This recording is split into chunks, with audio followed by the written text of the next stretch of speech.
welcome you to a deep dive on a figure who has built a career not just on comedy, but on, well, spectacular, often kind of head-spinning contrasts, Paul Rodriguez. Hmm. Our mission today is really to move past the simple biography and explore the intellectual tension created by a man whose resume includes holding a top-secret security clearance, producing major Hollywood films, and engaging in some pretty high-stakes politically conservative activism within California. It's truly a complex stack of sources we're unpacking here. We've got material detailing his, gritty origins, his turbulent journey through Hollywood and network television, his highly visible and sometimes controversial political choices, Right. and even very recent difficult legal events from just this year, 2025. Yeah, absolutely. And the key angle here for you listening is understanding the cost and maybe the consequence of individuality. I mean, this is a highly visible Mexican-American figure who has fiercely defined his own brand of comedy and advocacy, Fiercely is the word. often to the chagrin, maybe, of peers who might expect him to fit a specific political or cultural mold. Exactly. And if you want a fact that perfectly frames that contradiction before we even dive in, remember this. He went from a disciplined airman with access to secure military communications Okay. to later performing a recorded comedy special live from inside the walls of San Quentin State Prison. Wow. San Quentin. Yeah, tackling explicit blue comedy topics. Yeah. That's the kind of tightrope walk we're here to analyze. An incredible pivot point, really. Let's start at the source, then, and trace those foundations. Section 1. The airman to the comedian. Okay, so Rodriguez was born in Culiacan, Sinaloa, Mexico back in 1955. His family roots are deep in Mexican agriculture. His parents were ranchers. Right. And this is important because it's not just like a piece of trivia, that connection to the land, to the industry of growing food. It became a lifelong defining element of his activism later on. You see it pop up again and again. That agricultural background shifted pretty quickly, though, didn't it? The family migrated to the United States, initially moving to the bustling environment of Compton, California. That's right. But he didn't stay locked into that urban experience, which is interesting. No. No, his formative years were spent predominantly in California's Central Valley. He actually attended Dinuba High School there. Okay, the Central Valley. So you have this unique combination of exposure, Mm-hmm. the discipline of the ranching life, maybe, the urban edge of Compton, and then the vast working-class agricultural landscape of the Central Valley. Mm. That geographic and cultural blend clearly shapes the subjects he chose to, dissect through comedy later. But the immediate step after high school wasn't the comedy stage, right? It was the structured discipline of the United States military. This to me is maybe the most surprising chapter. Rodriguez chose to enlist in the U.S. Air Force. It really speaks volumes, doesn't it? Mm. About maybe an early pursuit of structure or opportunity. He completed his foundational training down at Sheppard Air Force Base. In Texas. Both in Texas, yeah. Yeah.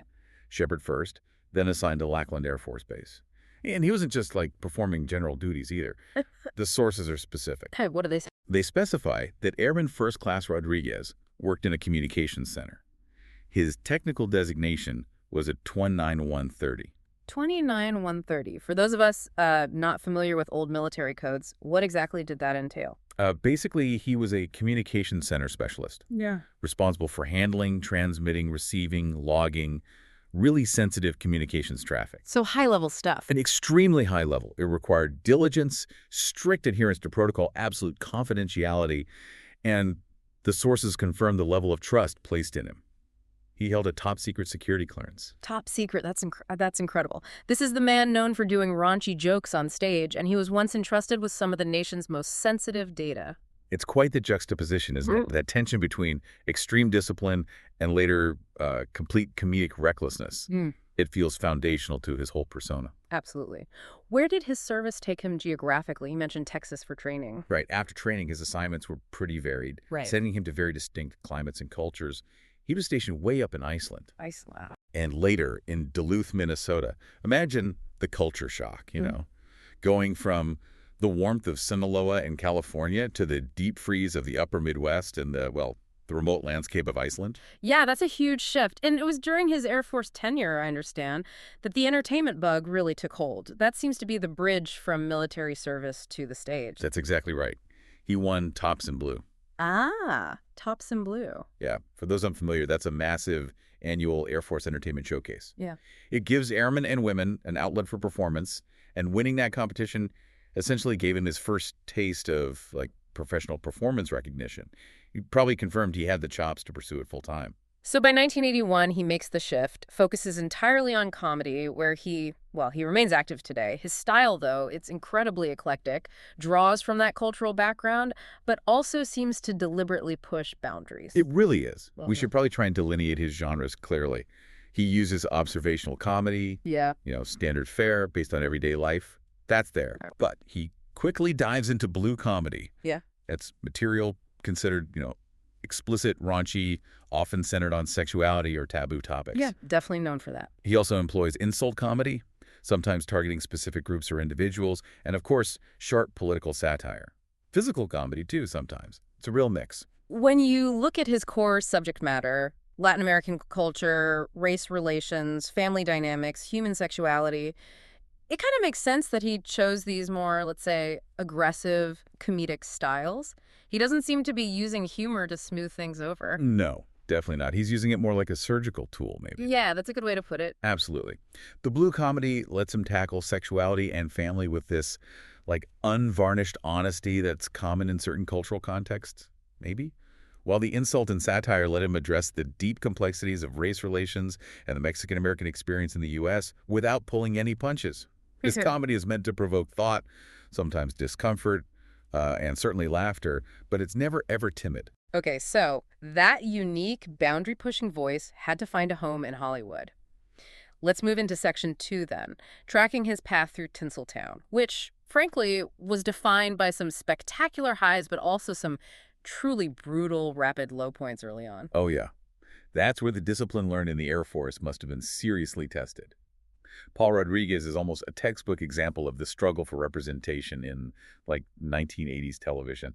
He faced these high-profile, rapid cancellations that would just derail most careers. Let's talk about those pain points. First, 1984, A.k.a. Pablo. This was a significant show, wasn't it? Produced by Embassy Television for ABC, and it was one of the very few sitcoms centered on a Latino family at the time. The stakes were just astronomical. And the pressure on him specifically to represent an entire community must have been immense. Yeah, I think so. But despite having that major network backing, Norman Lear involved, I think, it was canceled after only 6 episodes aired. 6. Just 6. Think of the crushing message that sent not just to him, but to other Latino actors and creators at the time. Even with top talent, maybe the mainstream wasn't ready. Exactly. And then, just 4 years later, lightning struck twice. In 1988, he was a regular on another sitcom, Trial and Error. Right, I remember that one vaguely. And that was even worse, in a way. It was canceled after just 3 episodes aired. 3? 3 aired, leaving 5 completely unaired. Yeah. It's just vanished. 2 major sitcom failures in 4 years. I mean, for most actors, that's probably a career killer, right? Absolutely.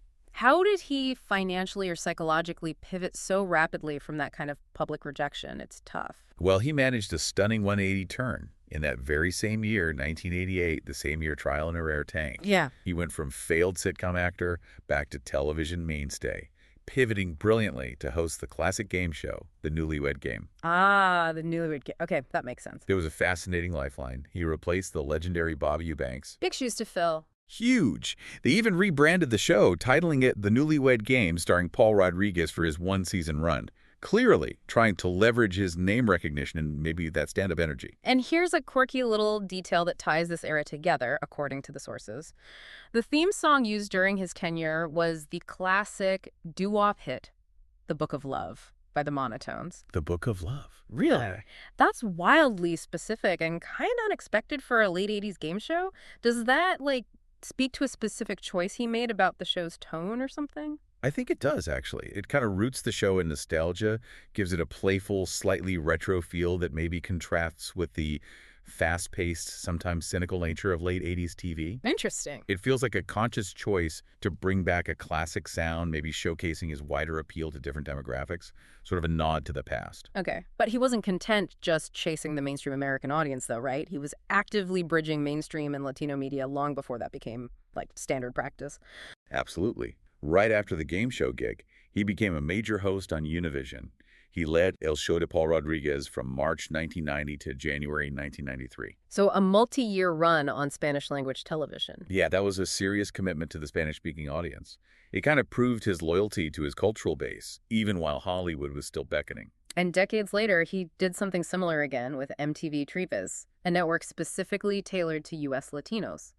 From 2010 to 2011, he hosted 2 seasons, like 40 episodes, of Miss Videos Locos. That was a pretty brilliant concept for the time, actually. That series basically took the structure of, America's Funniest Home Videos, Right. but focused entirely on comedic home videos, captured by surveillance cams or mobile phones, involving Latino people from various countries. It wasn't just recycling content. It was a targeted effort to reflect the humorous realities of Latino life across the hemisphere, tapping into that early viral video culture quite successfully. And then there's his filmography. It's massive, and it spans genres that you rarely see intersect, from broad ensemble comedies to, like, serious dramatic thrillers. The list really does underscore his versatility.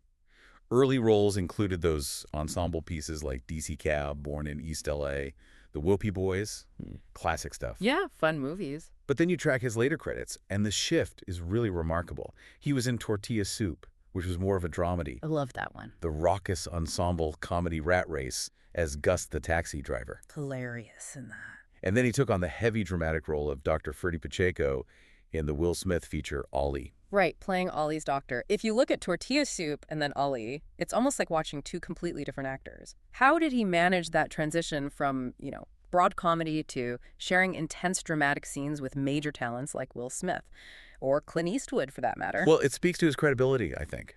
Director Clint Eastwood trusted him with a pretty substantial role as Detective Ronaldo Arango in the 2002 film Bloodwork. Okay. That kind of casting, taking a known comedian and putting him into a serious high-stakes thriller, it signals that the industry recognized he possessed genuine dramatic depth beyond just the stand-up stage. They saw something more there.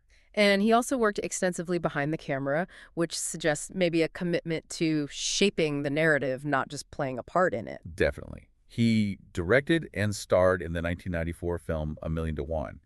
And perhaps more importantly, he produced and appeared in the 2002 documentary comedy, The Original Latin Kings of Comedy. Ah, that was huge. Yeah, that production work was crucial. It helped elevate other voices and kind of solidify a collective identity for Latino comedians in the mainstream at that moment. And of course, his voice acting profile ensures his reach extends across family media, giving him this incredible ubiquity, right? Kids might know his voice, even if they don't know his stand-up. Exactly. Yeah. He voiced Jacinto on King of the Hill, Leon, the circus lion in Dora the Explorer, and Chico in the Beverly Hills Chihuahua series. That blend of, adult comedy, dramatic roles, and family voice work demonstrates a real mastery of the entire spectrum of media production. He's covered all the bases. And he is still incredibly active today. We see recent work like his 2021 debut on A Million Little Things, playing Gary's dad, hosting the second annual A.k.a. Comedy Festival for HBO Max, and his role in the upcoming feature film The Immortalist with Franco Nero and Sherilyn Fenn. His longevity is, well, it's really a testament to his adaptability. His career is just a masterclass in adaptation, isn't it? He never allowed those initial setbacks, those canceled sitcoms, to define him. Instead, he kind of used his success as a launch pad for deep community work and some pretty significant business ventures, too. That's the perfect way to transition into Section 3, business, humanitarianism, and industry insights. Because beyond the bright lights of Hollywood, Paul Rodriguez built institutions and really committed himself to policy. Yeah, let's first talk about recognition within the comedy world. While his sitcom career was rocky, let's say. Understatement. Right. His stand-up legacy is pretty cemented. Comedy Central ranked him at number 74 on its list of the 100 greatest stand-ups of all time back in 2004. That's significant respect from the industry. It is. And he also resumed high praise from his core community, winning the NCLR Bravo Award in 1996 for outstanding performance in the Latino Laugh Festival. The NCLR, the National Council of La Raza, now Unidos US, that's a key civil rights and advocacy organization. Winning an award from them signifies pretty strong validation from the community he often satirizes, right? It certainly does. It shows they understood, or at least appreciated, what he was doing, even when it was provocative. And for fans of stand-up history, his recorded work is crucial. We have specific albums mentioned, like You're an American Now, Speak Spanish from '86. Classic title. Isn't it? And Cheese and Macaroni in 1997. Those really capture his distinct comedic voice during those pivotal years. But perhaps his most enduring business influence comes from his part ownership of the Laugh Factory comedy venue in Hollywood. Right, the iconic Laugh Factory. And this ownership placed him squarely in the middle of one of the most, well, racially charged incidents in modern stand-up history, The Michael Richards meltdown. Oh boy, yeah. That 2006 event was just a crisis point for the comedy world. Richards, known globally as Kramer from Seinfeld, used repeated and just vicious racial slurs against two black hecklers right there on the Laugh Factory stage. Unbelievable footage. And as a high-profile minority comedian and a part owner of the venue, Rodriguez's response carried immense institutional weight. What he said mattered. The stakes were enormous for him personally, for the club's reputation, and really for the entire industry discussion on race and accountability in performance spaces. What was his stated perspective on it? His statement was pretty firm, actually. It focused on accountability, kind of moving the discussion past Richard's claims of, artistic freedom or losing it. Mm. He stated, and this is a quote, "Once the word comes out of your mouth and you don't happen to be African American, then you have a whole lot of explaining to do." Pretty direct. Very direct. He essentially positioned himself as a gatekeeper of that cultural space, demanding consequences for the use of hateful language in the venue he partly owned. So he used his celebrity and his institutional power to influence an industry discussion on really sensitive topics. That makes his part ownership far more than just a business venture. It's a platform for cultural leadership in a way. It really is. Now, shifting gears completely, but looping back to his roots, it's fascinating that despite all his Hollywood success, he maintains farming operations in California's Central Valley. Right, back to the land. Yeah, this is a direct connection to his origins as the son of agricultural ranchers in Mexico and then growing up in that environment in California. It shows a kind of physical grounding in the state that contrasts sharply with the often, ethereal nature of celebrity. And that grounding seems to be precisely what powers his policy work. Precisely. He has a long history with charity work. He was a regular performer for the comic relief charity specials over the years. Yeah, those were great. But his advocacy goes deeper than just fundraising. That television special he performed live from San Quentin State Prison in 1995, for instance, that shows a commitment to bringing his platform to people society often just forgets. That's a bold move for a comedian. And many of his specials throughout his career have been vehicles for addressing serious social issues relevant to the Latino community, haven't they? They have, but the cause that actually won him a major civic award was environmental. Environmental, okay. That's where his agricultural roots truly pay off, you see. He was acknowledged with the Humanitarian of the Year award by the city of Fresno, specifically for his extensive work in water conservation. Water conservation in California, that's huge. It's massive. This isn't just theory or talk.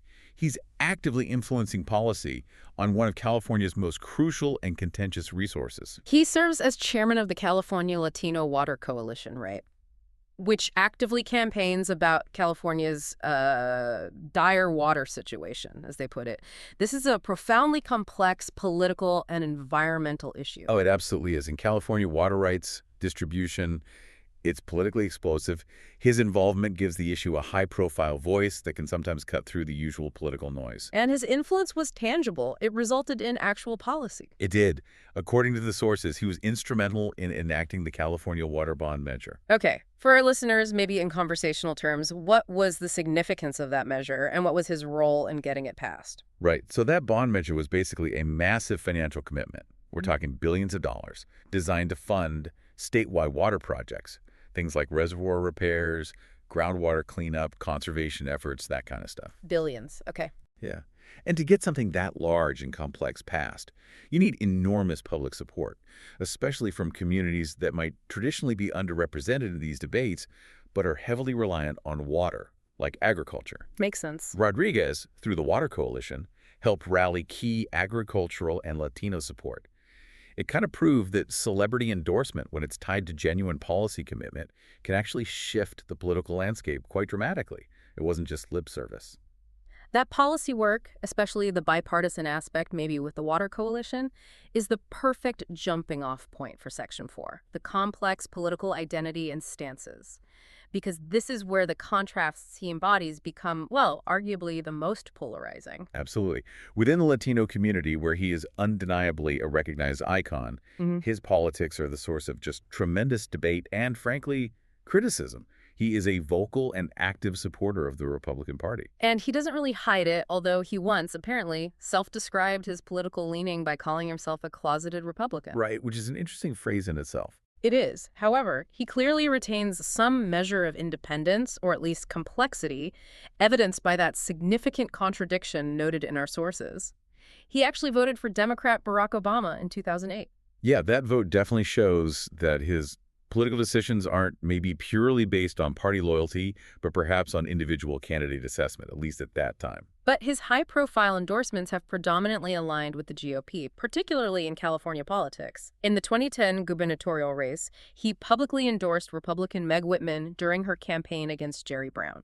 That was a big deal in California. And he doubled down in 2012 for the presidential election, endorsing the Republican candidate Mitt Romney. Right, and his specific efforts here really show the weight his voice carries, or at least the weight campaigns think it carries. He recorded a radio promotion in Spanish for Romney's campaign. Yeah, that was a very clear attempt to influence a key demographic that traditionally leans Democratic.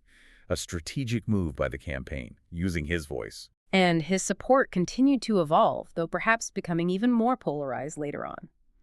In 2018, Rodriguez announced that he supported many of the policies implemented by Donald Trump. That's a highly fraught position for almost any public figure operating in Hollywood, let alone a prominent Latino comedian.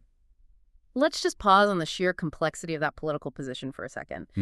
Does the source material give any hint about how he maybe rationalizes supporting a Republican platform while also remaining this fierce champion of Latino issues, like through his comedy or the Water Coalition? Well, if we look at the source material and kind of connect it back to his background, particularly the agricultural part, Okay. the rationale seems possibly rooted there.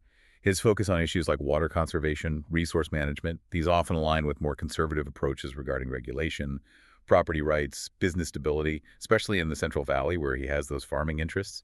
It feels like a very specific, maybe policy-driven republicanism rather than a purely cultural or ideological one, perhaps. That makes the connection to former Governor Arnold Schwarzenegger much clearer, too. Their collaboration on the California Latino Water Coalition. That seems like a practical, maybe even bipartisan effort built on shared policy goals about water, regardless of their broader party affiliation. Exactly. That's a crucial potential takeaway. However, and this is a big however, this high-profile political individuality comes at a significant cost. The source material is very clear in stating that due to his Republican endorsements, Rodriguez is, quote, widely considered a sellout in the Latino community. Wow.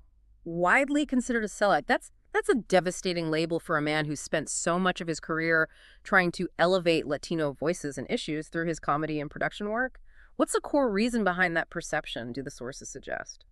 Well, the feeling, generally, seems to be that a figure who achieves such prominence representing a marginalized community has almost an implicit duty to support the political vehicle that the majority of that community supports. Okay, a sense of collective responsibility. Right, so by publicly endorsing figures often perceived by many in the community as adversarial to immigrant interests or working class interests, he's seen by some as betraying that collective fight.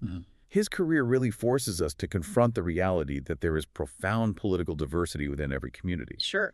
But when you become a sort of representative figure, that diversity is often viewed very differently, sometimes as division or even betrayal by your core audience. It's a fascinating, maybe even tragic, tightrope walk between personal political conviction and communal expectation. Indeed. Okay, so let's wrap things up by looking at Section 5, personal context and recent legal events. This brings his story right up to the highly publicized and difficult events of 2025. Right. First, just a quick note on family life from the sources. His son, Paul Rodriguez Jr., is internationally known as P-Rod, a highly successful professional skateboarder. Yeah, huge name in that world. And Rodriguez himself remains affiliated with the Catholic faith, which is also noted. Okay, now on to the very public and clearly difficult chapter of 2025. 2 separate arrests within just months of each other, both in Burbank, California. Right, this is very recent news. The first incident occurred on March 28, 2025. He was arrested for drug possession. The provided context is key here.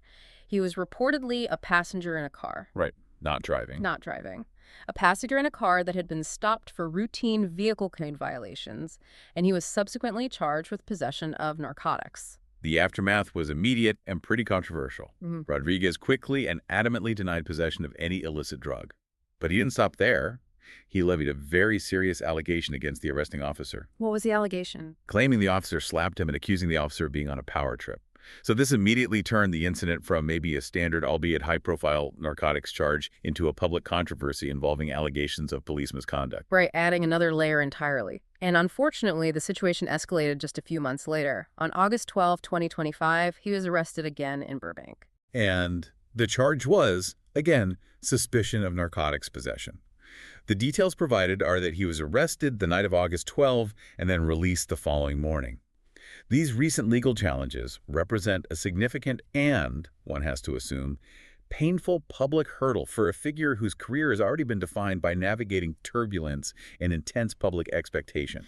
Okay, let's try and synthesize this man's really astounding journey. We've seen Paul Rodriguez as a study in these monumental contrasts, the disciplined Air Force veteran with top-secret clearance who pioneers explicit blue comedy, Right.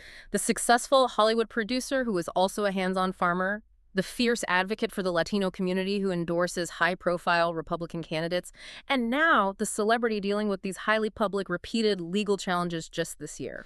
What's truly fascinating here, I think, is how Rodriguez consistently uses his platform, whether it's the stage, film, or his coalition work, not just for entertainment, but to engage deeply on profound policy issues, like that water conservation work. Yeah, that stands out. It demonstrates a genuine commitment that seems to extend far beyond the typical scope of celebrity advocacy. His career forces us, the listeners, to grapple with the nuance, the complexity, and often the painful consequences of political diversity within prominent communities. He illustrates perfectly that being a cultural icon doesn't somehow exempt you from complex choices, political backlash, or, personal struggles. Exactly. Which brings us to our final provocative thought for you, the listener, to maybe consider. Reflect on the dual nature of ownership in cultural institutions like the Laugh Factory.